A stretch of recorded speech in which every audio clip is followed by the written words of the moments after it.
What's up YouTube? I'm Junkencraft, and today I'm going to be turning the Chinese buildings from Command & Conquer into usable wargaming terrain. Since my last video was all about the GLA, I figured doing China next would be the perfect follow-up. And by the way guys, thank you so much for the support in the last video. I've never seen anything like that on my channel, and I just want to say thank you to everyone.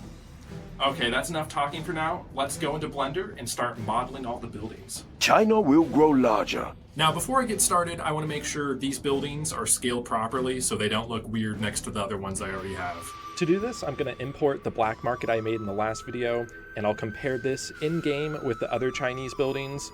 Hopefully then I'll be able to get an accurate scale. Since most of these structures are made out of octagons, it's going to be very easy to model this in Blender. I'm going to start with an octagon, add a roof, some extra bits, and bam, just like that, we have a propaganda center. Okay, it's been about 5 hours, and I'm finally done with all the other buildings. So I didn't record any of that because I figured you guys wouldn't want to see that footage. If you want to see me do more stuff in Blender, make sure you let me know in the comments down below. It will look real nice when it's done. I'll probably see you guys in like 3 days because this will probably take a while. 3 weeks later. These printers are so slow, at this point, the next project is going to be a scratch build. It's been a while, but I finally have the supports off these buildings, and I think they're looking really good. Now it's time to throw some paint on these guys and get them glued down. So let's get to work. Oh gosh, I'm starting to look more and more like Asmongold every day. Anyways, let's move on to painting. These are all the different colors I'm using. Now I'm going to start with the command center. You know, one of my comments in my last video was saying that I'm colorblind, and honestly, I might be. Nah, I'm just coping for being bad at painting. In this footage, I'm just applying the base coat, and since I used cheap craft paint, I ended up having to put 3 or 4 coats on, but I think it turned out great. I have everything laid out. Now I just need to paint the base, get some fabric awnings going, and then get a fence that goes all around it. To make the fence, I'm going to be using this corrugated cardboard. I'm actually going to cut it down and paint it like this. For the awnings and the flag, I'm going to cut up this cheesecloth, and I'm going to paint it green and red. I love using this cheesecloth. I feel like it's the best way to mimic cloth in the miniature form.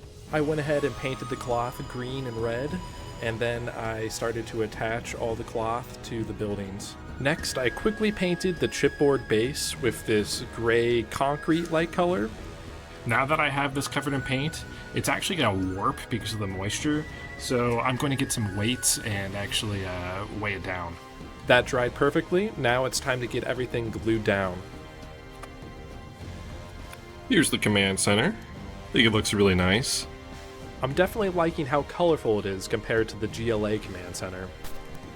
I just finished painting everything off camera, and now it's time for the showcase. We have the command center, the power plant, the barracks, the speaker tower, the Gatling turret, the bunker, the supply center, the vehicle bay, the propaganda center, the internet center, and finally the nuke. I'm sure some of you noticed I didn't include an airport, but that thing's like gigantic. It's bigger than a Scud Storm, and I just don't have space to store it. You know, now that I have a full set of GLA and Chinese buildings, I should probably just homebrew my own Command & Conquer miniature war game. Please don't sue me, EA. We're just having fun here. Okay guys, I'm gonna wrap this one up. If you liked the video, make sure you hit that like button and leave a comment in the comments down below.